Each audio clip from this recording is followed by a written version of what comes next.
Sijui kama ushaisikia about ATS system. Okay. So the ATS system ni the system ina filter out applications. Oh, okay. And then now the last thing you're branding ni posting content. Inajua mtachukia.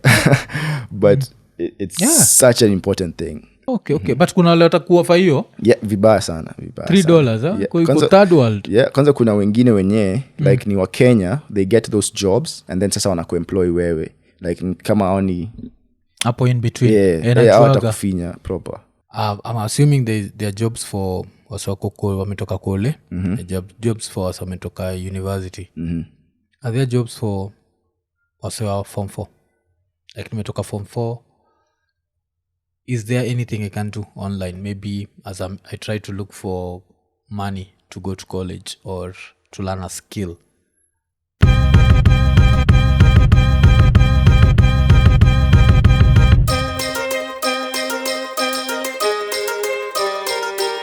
Iko Nini. Episode 521. Tukisema like, subscribe, hit the notification button, tell a friend to tell a friend. And now one of the missions of course Iko Nini inakuwa ku-improve lives, and that's the reason why leo tuko na Brian Mwithi.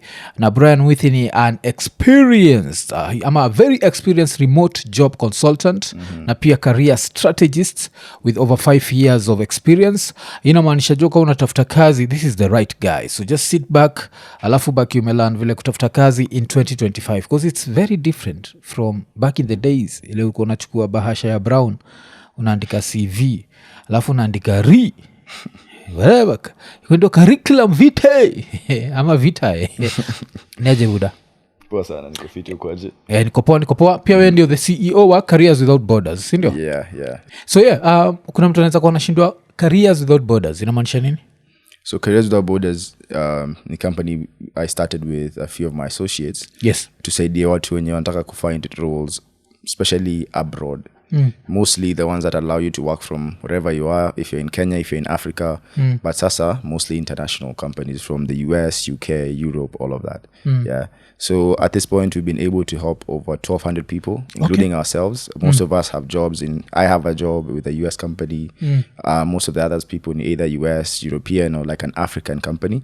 So we came together to help other people do the same, because it's very... like it's on a very high return, but it's very difficult to get if you don't have the guidance. Yeah. Okay, lakini kuna susamaga that for you to get hizo jobs za majuu, you have to have a degree. So is this just something you target university graduates, ama someone just needs to be qualified in a certain field? I think dunia move past degrees at the moment, because even for the role I do, and I recruitment and career coaching for the companies I consult for and the one that I work for, now seen any degree in HR at all. Yes. Yeah. So it's just learning the skill and then letting people know that you have that skill. Yeah. Okay. So nasema, so far beside 1,200 people, this is in 5 years. So that's an average of 240 per year. That's an average of 20 people per month. Probably. Average, of course, does not mention there are some months that are higher than others, but I'm just saying it's on average, which is good. Yeah, really good. But when I was starting alone. So the first few years, I got as many people. But in the last 2 years, I think we've done over 800 in the last 2 years. Oh, damn. Yeah. Okay. So that's like one person per day. Yeah. Damn, that's really good. That's impressive. The testimonials and everything. Yeah, it's nice. It feels so good. So which fields are these that we're talking about? Which fields can people work in? Where your location does not matter, because Career Without Borders alafu pia remote jobs. So I'm assuming even if I'm in Loitoktok na niko na what is it called, a Starlink dish exactly ya nyumba, I can still work from Loitoktok. I don't need to come to Nairobi. You don't. So like which sort of jobs are we talking about? Okay, so most jobs that hire from anywhere inakonga mostly fields in IT. So if you're something in tech, perfect. Something in editing, video editing, graphics editing, design editing, your websites, perfect. If you're something in HR, recruitment especially, people hire a lot of remote recruiters. Yeah. And then if you're something in marketing, especially digital marketing, where kazi yako ni kupost or promote ads, talk to influencers online, there's so many remote opportunities. And then also at sales, I have a client who got a job juzi sales, and kazi yake tu ni kukaa kwa laptop and trying to convince these people from the US they buy their Wi-Fi from that company instead of other company. So almost every sort of field iko na remote roles, but the ones that get the easiest ni definitely the ones that I've mentioned first. Okay. Alafu sasa wacha tu rewind kidogo basi. Like your own story, like ulijipataje kwa hii, and how did you decide now that I need to turn this into a career? Like how did you find yourself working remotely? It was a very interesting thing. I studied engineering and I had gotten a small kajobo, and the salary was engineering. Wapi? Took. Yeah. Okay. The salary was like 30K, and I was talking to people who are like now senior engineers huko, na wananiambia ati wanalipwa 70K. Yes. And I'm like, because at the time I was still in uni and I was doing transcription online. Yes. I don't know if do you know transcription? Yeah, naijuaga ile. I was doing it online, and I was getting like 40K a month. Yes. So nashangaa niende job kila siku, and then after 5 years no salary yangu itafika 70K. I just stay at home and do that for myself. So I started doing that transcription thing seriously and quit that job actually. But then the transcription thing became very boring because it's very repetitive. It's just the same thing. You listen to an audio, you turn it to a text. Yes. Yeah. So I started looking at other options that could make money online, and started applying for jobs. Easy, like low-hanging fruits, writing, content writer, copywriter, stuff kaizo. And I was doing some content writing on X and on LinkedIn just to have something for my portfolio. So while I was on LinkedIn, I saw this guy who was a website developer who was working for a US company. Na alikuwa employed by them, but he lives in Kenya. Yes. So I reached out to him, nikamuuliza how he was able to do that. He linked me up with this career coach who I paid some money to, kanisaidia with my CV, my LinkedIn, and then they helped me with my portfolio also, and then I can guide on how to apply. So 2 months later and over 500 applications later, I got an interview for a CV writer role for a US company. And that's now how I got into like the CV writing thing and recruitment. Yeah. So 500 applications later? Because I think that's where people give up. Like you apply 10 times. Nachoka. Like, this thing is not worth it. So you 500 likuwaga like, that's not 500 days. How many CVs did you use to send in one day? Applications rahisi, especially now that there's AI. Unaweza tuma hata 50 a day. It's so simple. So you just need to know, like unajua yeye alinifunza how to do it. Yes. Yeah. So once he taught me how to do it, ilikuwa easier. And then I was very idle. Yes. I had so much time. I was doing like 4 hours of applications in the morning when I woke up. So I would do like 10 to 20 minimum in a day. So by the time the 2 months go in Asia, I had a couple of interviews. Iyo moja ika go through and change my life forever. And how do you know like where to apply? Because najua the online it's a jungle. It's the Amazon vast forest. So out of the Amazon forest, which tree am I trying to target? Okay, so that again comes down to coaching. Alinionyesha, okay, so this is the websites you use. If a role iko na hii, don't apply. If iko now, do apply. So what I usually recommend for people is, if for you ni impossible to find the finances ya kuhire a coach akuoneshe, find a friend who's very good at job searching. Muzabedhe una applyingi wapi? Kane for an hour, 30 minutes akuoneshe. You get? So the best websites that we use for getting remote roles nakwanga mostly LinkedIn. We work remotely, working nomads. Kuna our own website naitwa careerswithoutborders.co. Kuna wana pia remote roles there that hire Kenyans. I think those are the top 4 that we use mostly. But ndo uweze kujua which one to apply to, which one not to apply to. Like ni very, very important you find someone who knows what they're doing and then you let them show you. Okay. Alafu sasa nini, tukigo back to wewe, so 500 jobs later, applications later, you get a job. How long did you work before you decided, you know what, I should start a company and help people get jobs? Okay. I think the first realization was like a few months later, because at the time I was still living at my uncle's place, nikifanya the job, and I was getting paid really well, $1,200. So I saved up and I moved out, and then one of my family members came to my place. Yes. Move out a few weeks ago na niko na kila kitu. Akashangaa, like these are things mimi may take 5 years to buy. How did you buy them so fast?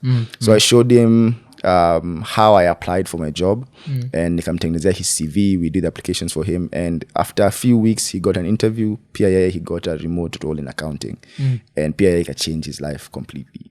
So don't corner, oh, by the way, this is something I could be doing for other people, because 90% of the population do not have a clue how to get these opportunities. Yes. So that's when I started giving out free advice to my friends who were in tech. Now maybe the CV I could change I started doing some CVs for my friends on WhatsApp, and then eventually I started posting content that now led me to building the company. Yeah. Okay. And how long before Kenya could trust? Because one thing about Kenya, there's a lot of fraud, especially when it comes to job applications, because we live in a country where the level of unemployment, I think youth unemployment on Asmani 67%. It's insane. So that means that for every 3 youths una meet, 2 are unemployed. Yes. Yeah. And with that, there are people who've taken advantage. So how do you make sure that what wanna trust, like, you know what, this person actually does what they claim to do? I think the key is transparency, because in all of our marketing and all our posts that we do on social media, so for example, if you umepata a job and you send us the message of that you found that job, we post a screenshot directly from WhatsApp. No editing, no writing fake stories. Yeah, and then we also have, like, we record videos with the clients to mesaidia wapate job, so that you can have that, like, visual testimonials. And consistency pia, because once you do something for a very long time, people start believing that you're legit. Because wakikuja kwa comments zangu, everyone is just congratulating me and saying thank you for how I help them. Yeah, so collecting that evidence is very important. Even for people who are in careers, on LinkedIn uko chini, there's a place where kuna kuandikwa recommendations.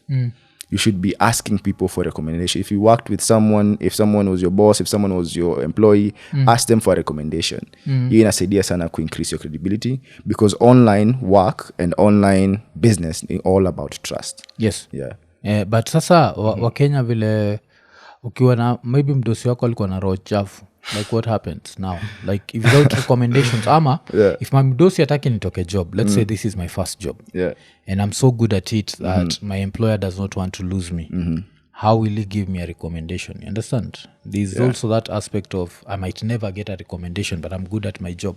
So without a recommendation, siwezi pata job. Seti huwezi pata job utapata. And but itakuwa too harder for me to trust. Like kama mimi ni a recruiter from the US, hata sijui Kenya ni wapi. If I go to your LinkedIn and I see recommendations from other people, I'm like, kuna some degree of like trust that I can give you, because other people say you're good at your job. So if always pata from Dosi, itisha your co-worker, itisha to anyone. Si lazima ikuwe from your boss. Inaweza kuwa from someone beneath you. They just should say, like, you should ask them, how are you as a leader? And if they write good things about you, it's going to go a long way to making you more credible to these companies. Yeah. Okay. I love sasa now careers without borders. Like, what are you trying to achieve apart from maybe personal income? Like, unatry to achieve nini? What's the mission? Like, careers without borders as an organization. I think the biggest mission is freeing people from your 9-to-5 grind. Yeah, because it's insane. Mimi naonanga anytime I come to Nairobi, hata saa 6 mchana kuna traffic. Imagine every morning waking up, getting in your car ama kwa matatu, kaa kwa traffic 2 hours. Then jioni 2 hours tena. You're wasting 4 hours of your life every day. You know that compounds to so many hours after 10 years. So our mission mostly is to just get people to understand that there's so many other options for earning an income, especially if you're in the career space. You can be a consultant and have clients who you work with watatu wanne, or you can get a job that allows you to work remotely. And unamka saa 3, by saa 3 na dakika 5 already uko in the office. In your pajamas just working. And it is one of the nicest things ever. Okay. So of course kwamse yuko involved kwa careers, yes? And inamaanisha you're studying what's happening all over the world. So according to wewe, like, what are the things you're seeing in the global job market right now, like the trends, which jobs are coming up, which jobs are dying, which opportunities zinakuja? Okay, so obviously the biggest shift the same is the USA thing. Yeah, Trump alifanyia watu I had a client who was earning 1.4 million a month as a project manager, and I work from home, and ilisha too heavy instantly. So the thing is now kuna so many people who are very qualified or kuna your UN experience who are out in the market, so the competition is very high right now. Oh damn. Okay. Yeah. So if you're not actively doing your best, if you're not very good with your CV, your LinkedIn, you're not actively applying correctly, and you're not sharpening your interview skills, kitakuramba. Yeah. Apart from that, the other thing has been like the AI thing. Yeah. So a lot of work is being automated. So like transcription right now, sindio? Transcription, what we are writing peer, what we are virtual assistant. Like, I have a friend who has a company that will make virtual assistants absolute in the next few years, because wanakupatia an AI in a reply to your messages, in a schedule calls, in a reply to emails, in a reply to this instantly. Yeah. So it's things that people need to be very, very aware of, that your automation is coming, and either you learn how to use it and integrate it into your work so that you become better than other people, or you be replaced. Okay. The other thing is there's been a huge increase in the number of remote roles in the last few months. Huge increase. Companies are seeing the benefit of not having a physical office because it's too expensive. And then the benefit of, like, only imagine mimi nilikuwa nalipo $1,200 for the same work. One of my guys tuna work with mwenye ako US analipo $6,000. So it's way cheaper for them to pay Kenyans, to pay Filipinos, to pay Indians, to pay Nani, to do that work. So companies zinaanza ku see your value, and they're hiring like crazy from the African continent. Plus mko more driven. If I'm in Kenya, $1,200 that comes around $156K. Yeah, kwanza ilikuwa in 2021, so it was like 170 something because ilikuwa higher. Yes, but hata saizi 156. Let's say I'm not in Nairobi. I'm working from my village. Because as I said, if I have good internet, so I don't have neither, that's really good money. Najua, because you can try and understand, maybe you're not paying rent. Ama if you're paying rent, very minimal. It's very minimal. Food is right there. Food is cheaper. What it's like, unaweza baki umejifikisha mbali sana. Since una work American hours, it means during the day uko somehow free, sindio? Because now mostly you work from like 5 p.m. to midnight. If you're working for an American company, yes? But it depends pia. Unajua yangu ilikuwa project based, right? So unatumiwa CVs kwa email, unaambiwa Brian, the CVs are needed by this date. Uifanya asubuhi, ufanya usiku, they don't care. But the meetings, have meetings on trainings, that's when we have to be available at night. Kwa time washaika meeting at 2 a.m. on a Friday. Ilikuwa siku mrefu. So saizi vile umesema remote jobs according to where zina increase, 100%. They're on the rise. But also now competition pia same chair, so you have to be really good to get them. Because hapa nilikuwa nataka kuuliza, so now the job search process ina happen aje? Because remember nimetoka kujoke nikisema we've moved away from the days of the brown envelopes, yes? So how's that job search process like saizi? Because I'm sure right now there's a guy who ametoka tu kumaliza kampo, and after kumaliza kampo wako sasa kwa wako kwa the market, ama ametoka kumaliza kole, let's say accounting for example. I've just finished my CPA. I'm looking for a job. So how's that job search process? Both for now, wacha tuanze na the employees, the people looking for jobs. Okay. It's quite a process. And that's why I encourage everyone. Kama hauna the means to get someone professional to work with you, tafuta a friend who's done it before, akuoneshe vile alifanya, because you will make so many mistakes if you don't know what you're doing. The first and most important thing is you need to see online job searching kama to an online business. Yes. So for example, if you're selling cameras online, you'd have to have a good brand. So you have to partner with watu wenye wako na credibility, waseme kamera zako ni mzuri. So you have to pay them. You'd have to have a good logo, good nini, hizo vitu zote. So even in job searching, you have to have a good brand. Your CV needs to showcase that wewe ni professional. It needs to be the best of the best. Your LinkedIn profile, kuna kitu siku hizi inaitwa portfolio. It's like a website, and inaonyesha like the projects that you've done in more detail. So hiyo ndo branding yako as a career person. They need to be as perfect as possible. Yes. So the second step when you're trying to get clients online ni marketing. So marketing ni how much content you post, if you're a business, and how good the content is. Yes. So if I was a business owner, I'd go to a training, nifunzwe how to post online on TikTok, how to post on IG, how to run ads. So if you're in the career space, there's no difference. Lazima utafute mtu akufunze which websites are the best for the jobs. Kama uko accounting, kama uko sales, kama uko IT, which websites are the best. Ukishafunzwa hiyo, you need to be taught how do you apply. Okay? So ukishapata the role, okay? Ni kufinya tu apply, weke CV uende, ama there's something to it, because sijui kama ushaisikia about ATS system. Okay. So the ATS system ni the system ina filter out applications. Oh, okay. Yeah. So I'm hiring for you, you need an assistant. Nime post your job, 3,000 people apply. Mr. Soma 3,000 CVs. Oh, okay. So kuna AI itasoma the CV and ambie, these are the top 20 candidates. So if you do not know how to play with your CV, ikuwe na hizo keywords the AI is looking for, and you just apply to the same CV everywhere, you'll just get automatically rejected. Unapata rejection within 20 to 30 minutes. Sometimes the same day or 2 days later, ina automatiwa. So once you know how to apply umefunzwa, the other thing now is consistency. So I'm sure that when you're starting this podcast, you have to be very consistent for a long time to start getting results. It's the same thing na job searching. Haiwezi kuwa ni kitu unafanya unintentionally. Ati una apply jobs senye unataka. It can't work. You have to be in a place where need discipline. If you're going to do 8 hours a week, every week, you wake up in the morning, you do those 2 hours leo, unafunga, ivo. You have to have that kama kwenda gym, you have to have a very strict regime. Yeah.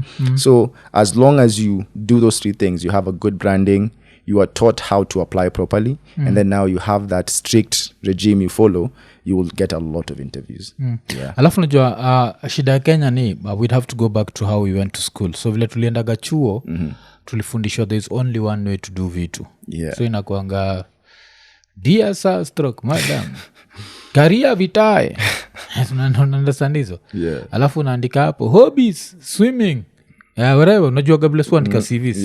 So age, marriage status, religion, tunaandika some relevant whatever.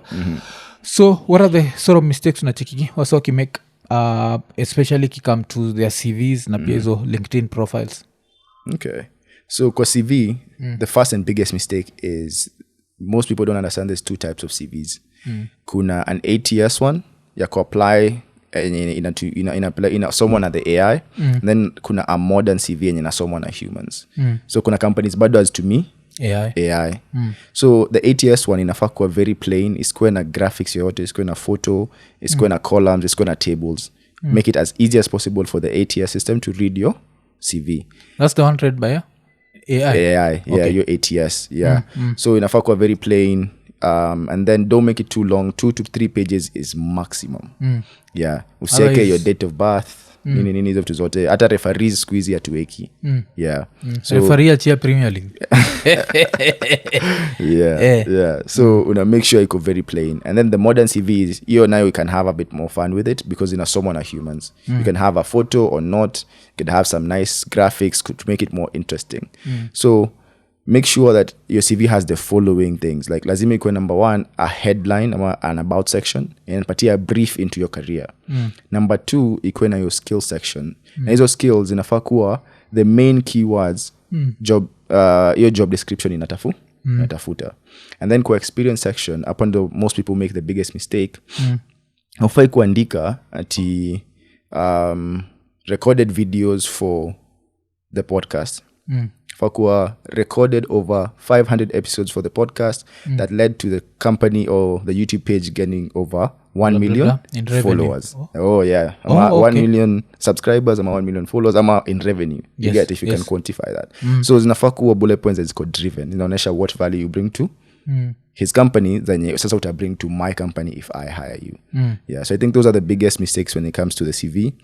For LinkedIn, but people need a lot of help. Yeah. People have very bad LinkedIn profiles. But the main thing you need to have a really good photo. Like first appearance in a matter so much when you're hiring someone from especially third world country. Exactly. Ashitole. Lazima nikuwe naweza kubelieve jamaa akona a laptop, akona backup wifi, akona backup computer, akona hizo vitu zote. And if you look kidogo nini umechapa, they won't believe that, and they will be very skeptical of hiring you. Then the other thing is kuna kwanga na kakitu na kwanga po chini tu ya picture inaitwa headline. So unaona imeandikwa CPA ama imeandikwa accountant, finance manager, hizo vitu zote. Unafaa kufanya a lot of research onto if a recruiter is looking for an accountant, ata search words gani uko juu. Unaelewa? And then put them all in your about section. In your headline. And then pia about section needs to be good. Yes. Alafu experience pia iko na hizo driven bullet points. Yeah. Oh, okay. And so what boost hizo ma-CVs are say like kuzirevamp. So what does that involve? Like I send you my CV, what do you do to it? Okay, so I think the thing that differentiates us from everyone else who is in the same business is like we never work with someone without having a meeting with them first. Oh, okay. So if you send us your CV, you're going to book you for a consultation. We discuss first what type of jobs do you want, because your CV will be very different depending on whether unataka to move jobs, ama unataka to move careers, ama unataka to elevate, ama unataka kuenda to the side, you get. So we have a discussion with you first. Once we find out what you want, that's when now we will create your CV for you. It takes like 4 days, and your LinkedIn peer. And then now once the CV and LinkedIn create you, we train you one-on-one. We show you how to do the applications practically. Yeah. So as I keep saying, and shout out to boy wangu anaitwa Soy, yuko masaid za Loitoktok. I'm in Loitoktok. I have to come to Thika for the meeting. No. It's just like online. Yeah. So, I have 23 members of staff, and they all work from anywhere. Oh. Hata wengine on vacation when we're working, wengine wako in different countries, in different places. You just get in a Zoom call with us, and we will guide you. Yeah. Okay. So I think sijika tulibonga juu ya hiyo ATS ni applicant tracking system. Exactly, yeah. So with that in mind, naweza kuuliza like ikam to hizo za ATS, hizo sana ni zile za AI, si ndio? Yeah. So the top 3 things mtu anafaa kufanya the CV kuwe more effective. I think ulikuwa umebonga juu ya hiyo the about part is very important, yes? Yeah. But what else? Okay. So number 1, kuna vitu mbili when it comes to ATS. Yes. Kuna ATS friendliness na kuna keywords. So ATS friendly just means that CV yako inaweza somwa na the applicant tracking system. So isikuwe na photos, isikuwe na graphics, isikuwe na columns, isikuwe na kitu yote. Ikuwe to plain text on a piece of paper and ina-arrange vizuri. Okay. So you now ni an ATS friendly CV. So now ndo upite hiyo AI, juu kuna watu wengi sana sasa wako na ATS friendly CV. Upite sasa kwa hiyo AI ndo itwe interview, lazima hizo keywords zenye ziko kwa hiyo job description ziingie kwa CV yako. So kwa kila job description unachukua hizo keywords unaweka kwa your about section ama summary uko juu, unaweka kwa skills, unaweka kwa experience. Elewa? So ukifanya hivyo ni a bit of work, but AI can help a lot. Okay. Yeah. So ukifanya hivyo hapo sasa unakuwa na like very good effective applications. Yeah. Alafu pia niko na cheki kitu fulani ati right now because of online job searches. You have to have the same thing ile subongagajia celebrities, a personal brand. Yeah. So you have to know how to brand yourself. Exactly. How does that work? Because you understand we associate this with showbiz and celebrity culture. Yeah. So how does me as some random Kenya in a place called Karachuonyo, how do I end up branding myself? Ama ni vile kuna sema I need to have good photos. Like what does that entail? Okay. I think branding is like very broad. There's so many ways to brand yourself, but like the basics, your CV needs to look excellent. There's no ukiwa na very bad CV with the way competition is very high, kitakuramba properly. Then your LinkedIn needs to look good, number 2. Number 3, as I was saying before, kuna this thing is called portfolio website. So kama wewe portfolio yako ikikuwa inasema jina yako, and then kuna about section ya before once this podcast, what were you doing? So what made you start the podcast, and what are the achievements you've had with the podcast, right? And then kuna faa kuwa na place ya skills. So unaona kwa CV skills au explaining inakuanga to good communication. Sindo, inakuanga eloquent. Sindo, kwa portfolio you give like a quick paragraph of every skill. And then you also make sure that you have case studies or projects that you've run. So for example, if you did a really big, nuna juzi ulikuwa na Kalonzo. Yes. So like the fact that you're able to attract someone of that caliber to your podcast, you see, that is up case study. So you talk about the steps you took to get him there and how it went and what were the results for your company, you see. Yes. So ukiwa na koka website, number one, inaonyesha that you're tech savvy, which is something remote companies love. Yeah. And then number two, inafanya you stand out from everyone else because unatupatia more context into you before I even talk to you. Yeah. And then now the last thing, you're branding, ni posting content. Inajua mtachukia. But it's such an important thing. So sema umefanya a project, you are an accountant, you did a really big project, you take a photo mkiwa kwa your project, unasema, oh, yesterday we did this and this, and me and my team are very proud to have achieved this. Small things like that go a long way in building your personal brand and making people trust you. So ile siku ndaikuwa nahitaji accountant ama ndakuwa na shida in accounting, I'll either hire you ama nikukonsult. Either way you're getting paid. Damn, because when I think of accountants, I don't think of accountants as content creators, because I know doctors, engineers, architects, that's so easy. But if I'm an accountant, unataka bado niko hapo like I did this project. Okay, that's interesting, because accounting inakujaga na a lot of NDAs, like non-disclosure, I can't talk about this, I can't talk about 100%. Hata about lawyers pia, you have to do the same thing. So you have to be like very careful of what you post. Don't post the details of the company. Just say that we handled this project and it was very, very successful and we're very happy and I'm very proud of me and my team. Ego too. So you give very minimal details about the company. You just talk about your personal journey on that role. Ama if you did a certification, talk about how that certification, what did you learn? If you went to a webinar, learning how to minimize taxes for organizations, talk about what you learned in that webinar. Si lazima ikuwe na post about your job. Just talk about either what you're learning ama some projects you're doing on the side, anything. Just make sure you're talking. Okay. Hiyo nijo vile umesema webinar, niko nafikiri uko nataka kusema if you went to a webinar and it was hosted by webinar, let us know. But sasa nini, wacha tubonge juu ya vile uko nabonga like the last 2 years may help like 800 people.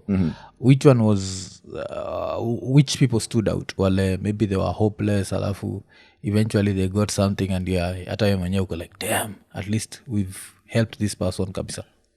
Yeah, I think one of the most impactful ones was a single mom. She had been out of a job for almost 6 years. Akitake care of the family, and then alikuwa na a small family business she was running. And alikuwa na apply jobs and she was getting nothing. Zero interviews. Mtu anaona 6 years hujakuwa kazi, there's no way you still remember how to work for someone. You see? Yeah. So what most people don't know is kama uko na run a company, there's a way you can like bend it kidogo to your advantage. So instead of saying when was CEO of IKONINI podcast, you say I was the video editor or I was the operations manager wa IKONINI podcast. So instead of your 6-year gap, Tekeka alikuwa she was in accounting. So accounting manager for her personal company, because alikuwa naifanya ni vile sasa ukiweka CEO, companies wanagopanga sana entrepreneurs. So tukai change from CEO hata kwa meka kitu ilikuwa to 6-year gap, tukaweka accountant at that company, tukaweka some nice bullet points, tukamfunza how to apply, and then 2 months later she got a remote role paying $4,000 a month, and she's been thriving since. Amekuwa able to stay with her family, take care of the kids while mzee ako nje working, and she's still able to run the company nyako nayo. So na kwanza sasa ako na even more funds to put into the business. Yes. Yeah. So it changed her life in such a significant way. Yeah. Oh, okay. Damn, that's really good. Because that's another thing. Ile nashindo. Easy jobs, remote jobs. So these countries have minimum wages. Yes? Yeah. So I think maybe, of course, Republicans atakagi minimum wage. So I think they've tried to push it to like $7-8. Yeah, if I'm not wrong, an hour. How does that work? Do they look at Africa and then we're like, apa, ni mafalala tukiwapatia $3 per hour wako sawa, which for a lot of Kenyans that still works. Yeah, $300 per hour for some. If you just graduated, that's good money. Yes, but do they look at that? They still try to pay you as good as? I think ina depend na how smart you are as someone who's applying for jobs. So most people don't understand their value. Unaweza kuwa unamekea company 10 billion a month and wanakulipa as minimal as they can, because that's beneficial for them. Yeah. So for most companies that hire professionally, kama hiyo yenye nalipa 4,000 a month, they don't do that. They have a location adjusting meter. So seme kama ingekuwa ni the same person amehire US, agepatia maybe 6,000 because of cost of living ni higher huko. But sati huko anakufinya sana, 4,000 is still good. But kuna some companies, especially startups, watajaribu kutumia. So that's why, again, it's so important to have anyone walking the journey with you. Ndo akikwambia $3 an hour, naambia pana, I was told thank you for the offer, but I feel like I would be more comfortable with $8 or $10 an hour, and that will allow me to cater for my bills while still doing the best for the company. So you really need guidance when it comes to that negotiation bit. Ndo si aim too high, you lose a life-changing opportunity, na pia ndo usitumiwe. Okay. But kuna wale watakuofa hiyo? Vibaya sana. $3, kwa third world. Kwanza kuna wengine wenye, like ni wa Kenya, they get those jobs, and then sasa wanakuemploy wewe. Like kama oni hapo in between. Watakufinya proper. Wanajuaga. Because even they are the ones who get the payment, sindio? And then send it to you. And those are the ones who will withhold. Sinakuaga nao? Anatumia $50,000 na amelipo $4,000 ama $3,000 for your work.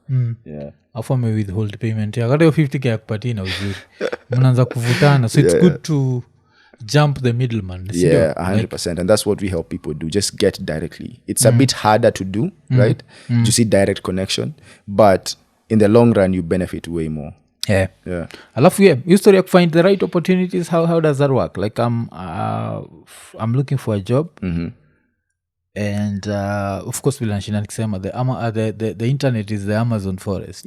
Very vast. So what am I doing? Like how do I find the right opportunities without how do I still not give up after 500 applications? You understand? Like because at some point it takes a toll. It does. Like it does. All that rejection becomes too much. So the main key thing is your mindset. You have to understand that the other people who you're seeing having really, really good jobs, 90% of them, apart from obviously connections, 90% of them are lipitia hapo. So it's just something that you have to stomach for a while so that the life for future you gets better. And then the good thing about in the career space is you only have to do this and take those rejections for 2 months peke yake. If you've been in business, if you've done sales, you know that ini kitu lazima ufanye daily and getting the rejections. So as a career person, at least just tell yourself, I just need to take them for 2 months peke yake, and then I won't have to deal with this for 3 years. So I think that is mostly in the mental model that tumia ku propel yourself forward. Alafu pia nachikifanya mock interviews. So mock interviews ni like mse ametry una interview mse anatafuta job ama? So I think one of the biggest mistakes people make in their careers ni uko na big interview na Google kesho. Unaanza kuprepare leo. And the funny thing ni kila mtu anafikiria the same way. Kila mtu mwenye interview ataanza kuprepare leo. Interview ni kesho. So if you want to stand out, if you want to be the person who has sweat, no anxiety, very relaxed during the interview, you start practicing now before you get that interview. You get a coach, they show you, okay, these are the type of questions you'll be asked. These are the type of frameworks. Kama kuna the past, future, present framework. Ya ku answer the tell me about yourself questions. Unafunzwa hizo vitu. So that by the time unapata your interview na Google, it's just like refreshing. So unaanza ku learn everything from scratch. So that's why we do those mock interviews, just to prepare you beforehand. Ndo ukue more prepared than your competition. Okay. But sasa unajua kuna mseta sema maybe the whole process, like how expensive is it to get a coach? Like wewe mwenyewe, let's say mtu anataka coaching kutoka kwako, like what happens? How much are you charging me? Because if I'm looking for a job, I don't have that much money to... So inaendagaje? Okay. So the basic coaching ni itangwa consultation call. Ni kama consultation ya daktari. Akwambia, okay, this is the thing you're doing wrong, this is the thing you're doing wrong. Inahonga 3,000 bob for that. And we also do your CV and your cover letter for free with that consultation. Okay. So you get a free 8-year CV, cover letter, and then you get to talk to the coach. Akwambia, okay, with your skills, hizi ndo jobs unafaa apply for this type, hii ndo salary unafaa go for, and this is the amount of hours you need to apply, this is the websites you need to use, everything. Yeah. Oh, okay. Na website zenye ni ngapi? Because I think ulitaja ka 3 zenye ziko na remote jobs. Yeah. Ni nyingi. There's hundreds. But sasa ina depend na your field. Unaona kama za tech wako na zao, za IT wako na zao, za accounting, za finance hivyo wako na zao. So the main ones that we use is LinkedIn. So no.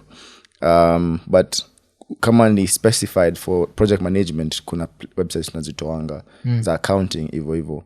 So the main one you should use kama you don't have someone guiding you is definitely LinkedIn. Ama our website pia, careerswithoutborders.co. Yeah, CCOM niko. Hiyo pia kuna a lot of remote jobs. Yeah. Oh, yenyu. Yeah, na ni free. Na remote jobs za careers gani? Zote, anything from IT, finance, sales, business development, everything. Yeah. Oh, okay. Na nyinyi amworked kama nini? Yo middleman? Kama recruiters? No, we don't act as a recruiters. So there's recruiters we work with, and we have a talent pool. So sema kama ni wewe unataka kuhire, yeah, utakuja niambie Brian, I'm looking for this and this. So what we do is all our clients are tumeweka kwa system.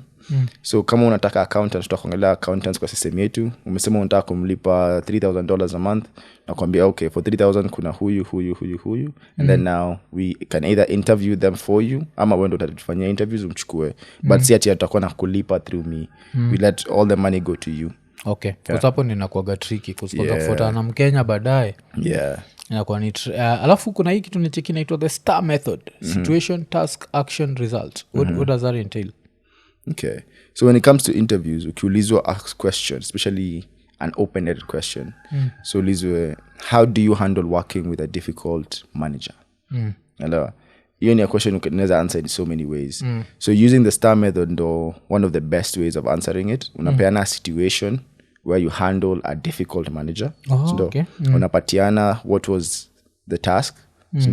So this is the situation, this is the task that was going on, and this is the action I took. Yeah, in this way, and this, instead of kumsema or to escalate, I had coffee with him, I did this with him, and we found a middle ground, and then this was the result. We were able to achieve the project before time issue, after we saved money on the budget, and from then on we had a very good relationship. So instead of kupeana like direct answers, you always use like a situation, so that in the situation you can showcase your soft skills, kama communication, team leadership, empathy. These are the vitu wezi ambia mtu empathetic. Yes. You have to show them to those stories. Na hiyo STAR method nakupea framework for those stories. Okay. Alafu pia nini kuna kuangana the accent barrier. How can I go past that kwa interview? Understand? Yeah. Nimetoka Duboine. Nacheki. Ni accent yangu ni ya ajab. Alafu I have this interview where I'm being asked these questions and I'm not even 100% sure they can understand me. So, hapo kunaendaje? I feel like companies don't care too much about that. The first meeting I ever had, the first role that I had, kulikuwa this Nigerian guy, and his accent was so strong. Actually, I couldn't hear most of what he was saying. And then there was this Filipino lady, pia so strong, but they don't care about that. They just care if you're gonna show them that you are someone who's dedicated, someone who's gonna be dependable, and someone who delivers. As long as you are able to communicate that with whatever accent, they're gonna give you the job. Yeah, so it's kitu inafaa kusumbua at all. Okay, alafu like the maswali wana chiki ginachanganyisha watu apart from hizo za stars like tough boss. What other thing unafeel ginatuchanganyisha? I feel like the biggest one nakwanga yo, tell me about yourself. Most people do not know who they are and what product they're selling. Because niko sure Mkenya is understand. My name is Otieno Jackson. I'm God-fearing. Jesus Christ is my personal savior. Sisi niko sure hapo religion su concentrate kabisa. So tell me about yourself. How should I go about it? Okay. So I think one of the easiest ways to answer it is using the present, past, and then future framework. where you talk about what you're doing in the present. So my name is Brian Mwithi. I am the CEO of Careers Without Borders, which is a company that helps people get international opportunities by giving them consulting services. We do their CVs, their LinkedIns, and this to help them get their job. And then you talk about your past. I have 5 years of experience in HR. I was trained by this and this company, and I've been able to do over 4,000 CVs in the last 5 years. Me and my team have been able to help this number of people get jobs in the last 5 years, past. And then now, future. I'm looking forward to be part of your team to help you guys achieve your bottom line and increase your market share. Okay, so you talk about what you want in the future. So if you use that framework, it's very easy to keep it short, but very, very impactful. Oh, okay. Yeah. Alafu of course hizi interviews kama hizo za remote jobs ni video. Yeah. So how should I go about that? Should I have some virtual background? Vile wasana kuaga then kakichwa kangu kanaenda nywele inakaa nika. Ama should I just hata kama nyumba si beautiful but internet iko sawa ni hivyo tu. Like what should I do? Okay, so first of all, people need to understand that that one conversation can change your life forever. Unaweza pata remote role paying hata $1,000.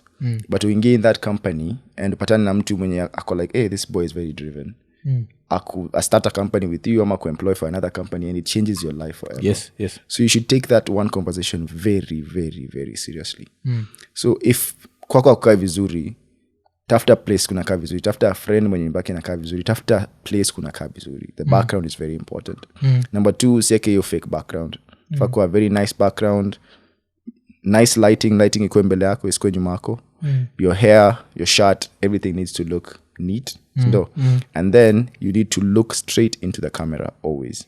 Usikuwa unaangalia chini, usikuwa unaangalia kando, look into the camera so that you maintain that virtual eye contact.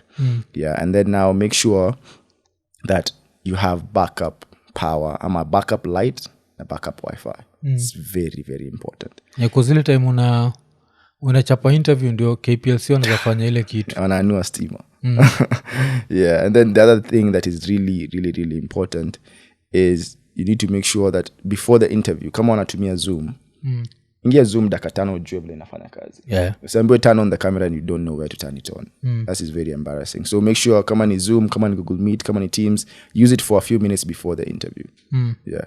Alafu nikuwa nachikia kuna kogana hiyo thank you note after an interview. Yeah. So what's that? Hujanipatia kazi na kuthank jioni? Thank for your time for considering me. Yeah. So it's not something that you have to do. Yes. But it's something that will definitely increase your chances of me reaching back to you over everyone else because you're more intentional. So after the interview, take like 1 or 2 days to me to ChatGPT, write a shortcut note, ChatGPT, improve the note, proofread, tuma tu kwa email. It will take you less than 5 minutes. Yeah. Now it won't hurt your application. Yes. It will only make it better. Yeah. Alafu nakuwaga na the employers who will interview you, and then after they interview you never hear anything from them again. So how am I supposed to follow up? Like ndio nisikae msumbufu, but I need to know, did I get the job? Yeah. So follow up mtu fanyagaje? Okay. I think follow up is very simple. Usually inafaa kuwa after 2 weeks of an interview or something, and just write a simple message saying, hey, so and so, I really, really enjoyed interviewing and talking to your team and your company and hearing more about the role. I still feel like I will be a very good addition to your team, and I'm very, very excited to hear your response on my candidature or my candidacy. Thank you so much for your time.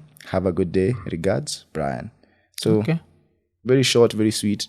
You watu wana time ya kuread long things. Yeah, just remind them that you really like them. You really feel like you're the guy for the job, and then say thank you, and that's it. Okay. And then I think maybe let's go through the jobs again. Yes. Which jobs? What are some of the most weird jobs that I want to get online? Like according to because of course accounting, I expect that. IT stuff, I expect that.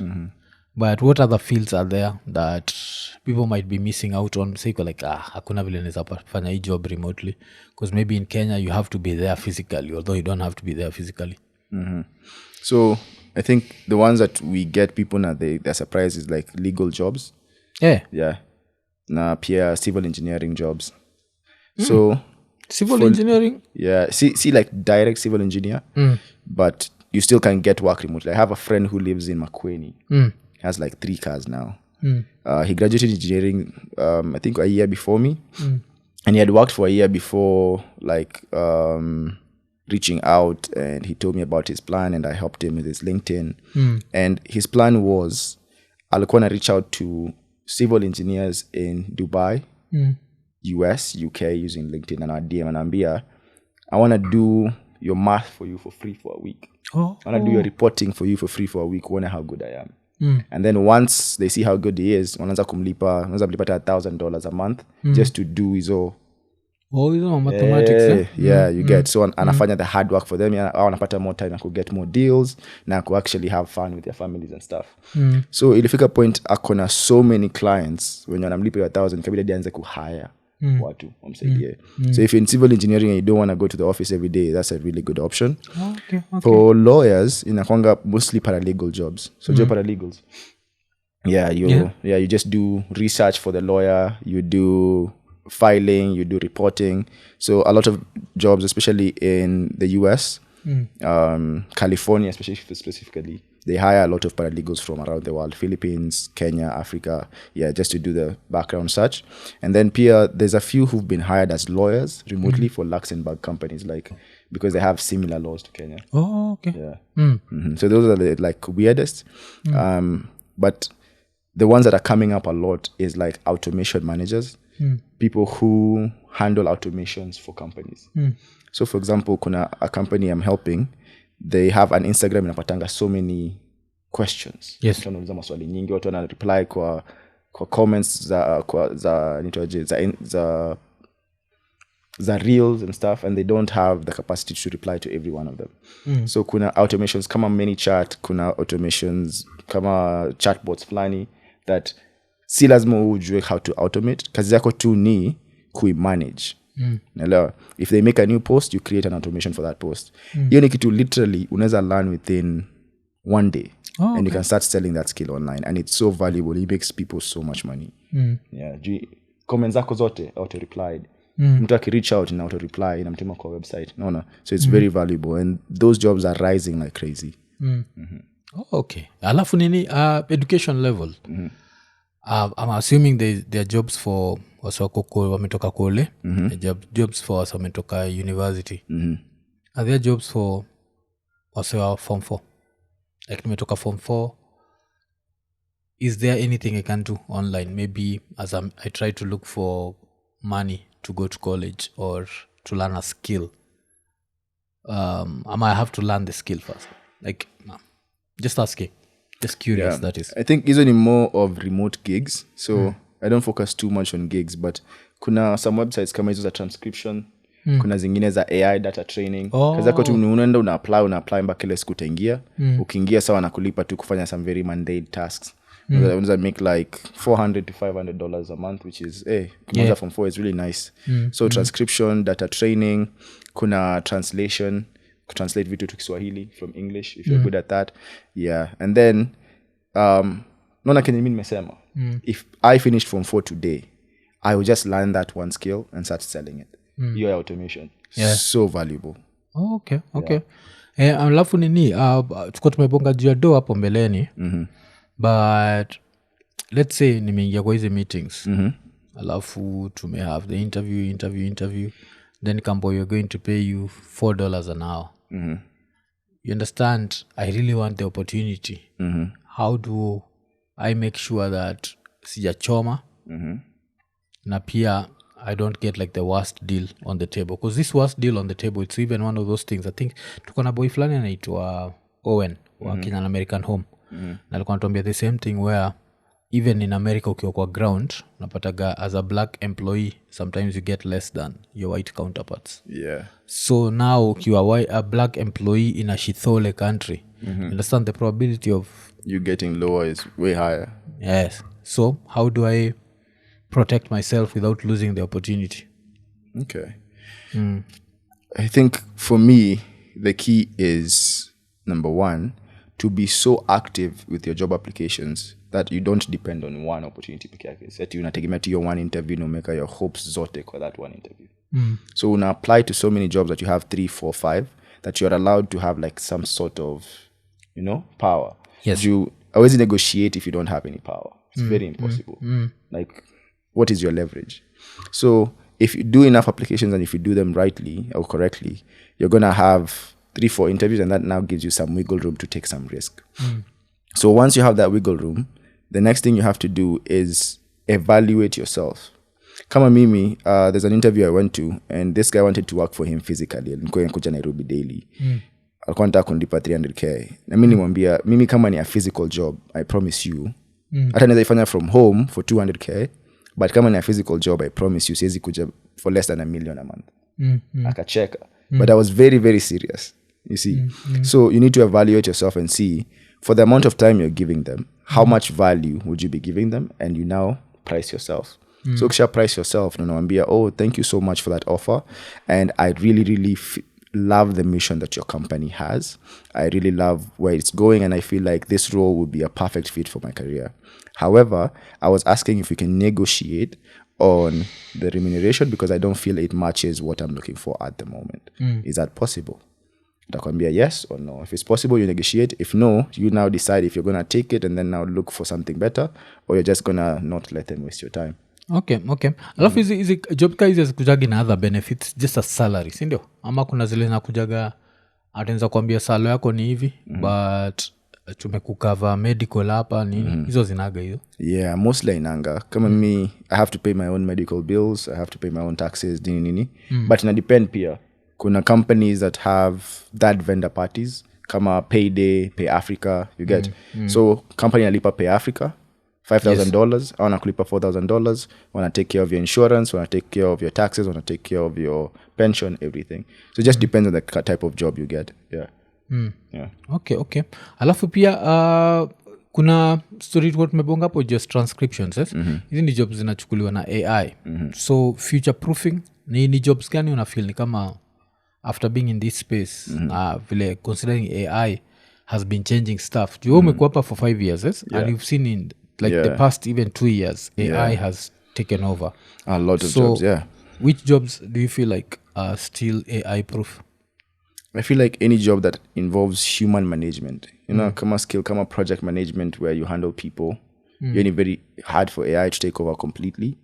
Any job that involves creativity. AI is very good at anything that's kuandikia content, but to make it creative, to make it like out of the box, it's very hard. So content writers, content creators, video editing, AI inaweza edit videos, but there's a way humans do it, inafanya tu ikuwe na hiyo pop. Yes. So bado hiyo ni a very good skill to have. I think vitu zingine kama unaona virtual assistants, hiyo otati.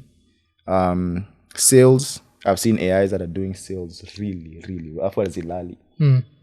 Usiku mzima tu. Call after call after call. So you either learn how to be someone who manages those AIs, ama you'll have a very big problem in the future. At appear customer service, there's ones that are doing that really well now, so you need to be very careful. So if I was going to uni right now and I have to pick a major, I'd pick something that has a lot of creativity or something that has a lot of human element, kama psychology. It's very hard for AI to be a psychologist. Yeah. Okay. So saizi kuna msee anatuwatch, ametafuta job kabisa, ame lose hope. Like, what would be your advice to him or her? Okay.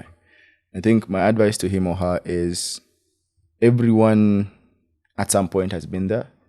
Now, it's not a permanent situation. Yeah. You get? Yeah. Life changes so fast, and it will change for you too. But you have to understand that my friend anasemanga, it's your time to suffer. Yes. Now, when you're in the suffering period, that will determine who you are. So if una make applications and you're not getting anything back, find someone, a friend or someone, to show you how to do it, and then don't quit. You get? Just keep going. Yeah. It just takes 1 year to change your life forever. Yeah. So just keep going. Okay. Alafu sasa wasa wakitaka get in touch, careers without borders. Because at least kitu moja ulisema interesting niyo, your consultation ni 3K but it comes with an updated CV. So this is a CV that's now looks better. 8 years friendly sasa. 8 years friendly. Inasomewa kana hiyo AI. Yeah. So mtu anataka kunini nikoshua kuna wasi wako na jobs and they are trying to switch jobs ama get better opportunities because you see like when you talk about something like accounting you'll find a Kenyan accountant earning even as low as 40K. At 60.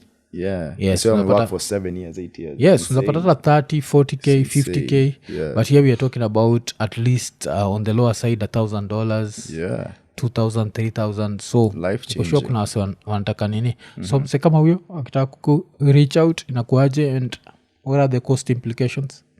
So I think the easiest way to reach out would be the website. www.careerswithoutborders.co. You can see some of our testimonials of the people we've worked with there. And then you can see the services we offer in full. If you just want to have a consultation with a coach, you're in the year $3,000, $30. And then you get to talk with one of our coaches or can be, okay, so for you, this is what I recommend. And then now we hold your hand until you get the job.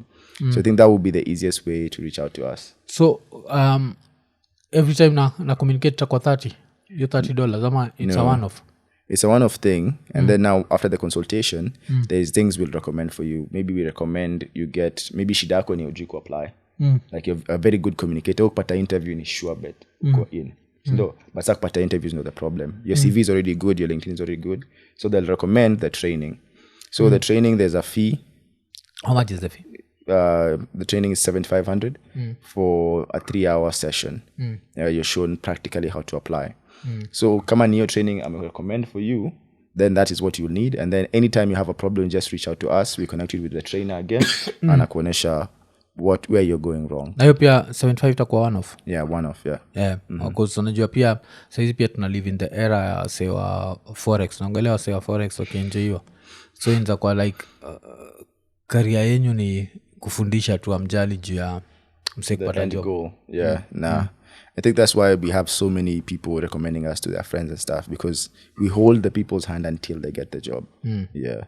Okay. I think nitafanya experiment na nyinyi. Nataka kuwarushia mtu nione vile mtamtafutia job. Okay. Mkiweza kumgetia job nitakuwa hapa nikibonga juu yenu. Because I know how that world is. Yes, difficult. Especially that world of I think I call it the corporate world. So yeah, I know how tricky it is. And I know how a lot of people lose hope. I get a lot of inboxes. And I think I'm going to throw 2 people at you. One lady, because there's a lady I got anini kutoka kwake majuzi. Nitamwambia reach out kwake, nitaaye kwako, nitamhandlia hiyo story ya consultation. And yeah, we see. Because I think she lost her job or something. Akamniandikia majuzi. Because USA did people dirty. But here kwa USAID, I don't think ilikuwa is ilikuwa too like redundancy. Yeah, because USAID hizo ma jobs are those very high paying jobs. Yes. Kuna mwingine kwa nasema alikuwa anapata 1.4 million. Yes. Yeah. Such people you always have to save up and you always have to invest in such a way that yes, the 1.4 might stop coming, but you'll have a certain level of lifestyle that you can't go below. Understand? Because I think even that's another thing also I need kujua, like when you get these opportunities you have to understand they're not 100% atitakuwa permanent, because the way AI ina operate siata saizo nasema very soon AI itakuwa ikioperate on human bodies literally like like a doctor. Yes, so with that in mind, no jobs are 100% inatongani future secured. Yes. Awezi future proof job zote. Hata hii job yetu kuna time AI zitakuwa zikitandika. Nilicheki hii wiki nilina AI fulani ya Ramaphosa. Ulichekile alikuwa anasema ati watu wanafaa kushikwa juu ya kutwak. Sikuona. Yes, ule Ramaphosa wa nini? Wa essay. It was AI. It wasn't him. Mimi kwa nashindwa. Yeah. But it looks so good. So you're it looks so realistic. Hata niona kuna toka na AI influencers. Like ni an influencer and take pictures, fake pictures of KSG, Paris, nini, and they post it to hata followers. Yeah. So I think kuna hiyo element ya you can nini. But mko social media? Yeah, tuko social media. On Instagram ni Careers Without Borders. On TikTok, Careers Without Borders. On LinkedIn, I mostly use my personal page, Brian Mwithi. That's where we have most of our testimonials, most of our content, and most of the jobs that we post. Yeah. Sasa, I think hiyo nini, I want to try whatever that lady, there's a lady and then there's a gentleman. Let me try with those two and see. Yeah. And mkinini musifige watu, like if you change their lives and they end up getting something to do, I'll be the first guy to sing your nini. But I know wasami kwa kiniuliza, I do more of this, talking about either money or career. So last time we talked about money. Make sure me check out ya pesa. Tuko tunabonga na FA Julie. Alafu sasa leo tumebonga na Brayo hapa na tumebonga juu ya career, and career is important. And man, we live in a global village, man. Just go out there, try your luck, take advantage of AI so that you can be able to do a lot of stuff at the same time. Kama ni applications, ndio? Yeah. Unatuma applications mingi, alafu don't give up. So kama msame bonga juu 500 applications, we sasa push yours to 600. Be like, before I reach 600, I won't give up. You know, after 600, bado usi give up, but at least umejipatia. Kuzo kuna wase watuma 3-5 CVs alafu they give up. Okay. Kuna wengine na applying kama moja a month. And then I go like, wow, niaje sipati job. And I tell them, webu fikiria, if you are running a business and you only reach out to one person, unauza camera, one person peke yake in a whole month, utauza camera ngapi? Yeah. Very few. Yeah, very few. Yeah, so you need to be very active. It's just like naambianga ni kama tu kusend cold emails. Unajua cold emails? Azi. So in marketing, sema kama Safaricom unaweza kutumia cold text about their offers. Unatuma kila siku. You send a cold messaging ama cold emails. Yeah. So Safaricom watatuma like 1 billion in a day, and only 1% of the people will buy. But 1% of 1 billion is a lot of money. Yes. So it's the same thing for you. Just do a lot of volume with high quality, and you're guaranteed to get the opportunities. Because vile mbongaji 1% menikumbusha sana sisi on some business ownership stuff. Remind kuna kitu moja urapa uitwa Jay-Z sema that a lot of people are so used to owning 100% that atuangaliagi that sometimes your 1% of something is better than 100% of nothing. Yeah. Yes. 1% of a small cake is 100% of a small cake is way less than 1% of a huge pie. Yes. Yeah, so that's but go out there. So Mr. Brian. Yeah. Shukran kabisa. Thanks Pierre man for having me. And I'm looking forward to watu wawili kunipatia testimonials zako, kuniambia like how it goes and how if they look at their CVs. Mr. Kudanganya mtu akienda kwa LinkedIn yangu atachoka jo. And hopefully I'll never have to update my LinkedIn. Hopefully AI kikosa kutake up your field. I don't think AI come to field yangu. I don't think AI is because I never follow the wave. So with that, not there any AI to do IKONINI like I do it. Yes, because me nitaenda online, kila mtu iko anti something. If I'm pro that thing, I'll talk about it like I'm pro. But eventually, of course, maybe what we'll be able to do is feed it information and then it goes out there. But like just independently as AI, very hard.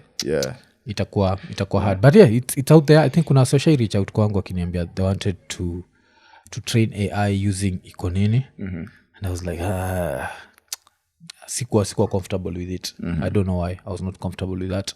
Alafu siku hizi pia najua there's a lot of these messages that you get that are, it looks like an opportunity, but unaogopa ukiclick link hivi the next time uko YouTube yako imeenda. YouTube na haki hiyo. Sijui best yangu sijui kama angetaka nijue hivi, but majuzi best yetu anaitwa Eotwe. Alipoteza YouTube yake for a few hours. Fit your YouTube, they're so good. So they were able to recover it for him. Facebook on the other side. Damn, nilipoteza Facebook yangu. It took me like a whole month to recover it. Ilikuwa imechukuliwa na muhindi fulani. Alikuwa na post vitu za ajab. Vitu za kipumbavu. Alafu muhindi, he was so good. It shows you the power of AI. Alikuwa na post vitu za Kiswa. But sasa unajua you can see the name. So you look at the name and then you ask someone else ago kwa page yake. Na msei kwa Pakistan.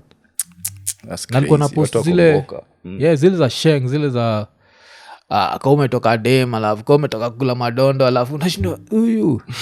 But I think alikuwa anatumia AI ana search what's trending in Kenya, most interesting memes, alafu he just shares them. It used to be very funny. I've even forgotten about that. But for a whole month. Yeah, for a whole month. Because one thing about Facebook is they're never in a hurry. So I would be just there losing my nini. And then one day I just got a Facebook person and they took me through the whole thing. Fanya hivi. Tukastay online for like 1 hour, 1 to 1.5 and we solved it.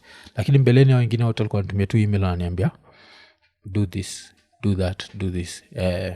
And support yao ni so bad. Facebook inagoga serious. So bad, ukiwa Facebook kwa rada yo alafu 2FA yao it's next to 0, especially for pages. 2FA your personal account that's okay, but 2FA ya nini, so eventually walinifanyia hiyo 2FA page, so now at least I have. Unajua ulikuwa nafanya hivyo ndio ikuwe easy for kama wewe uko na company, uko na employees, una add to virahisi. Yes. So imekuwa ni episode 521, sindio? Yep. Kama kawaida tukisema like, subscribe, hit the notification button, tell a friend. Tukimalizia tukisema Iko Nini.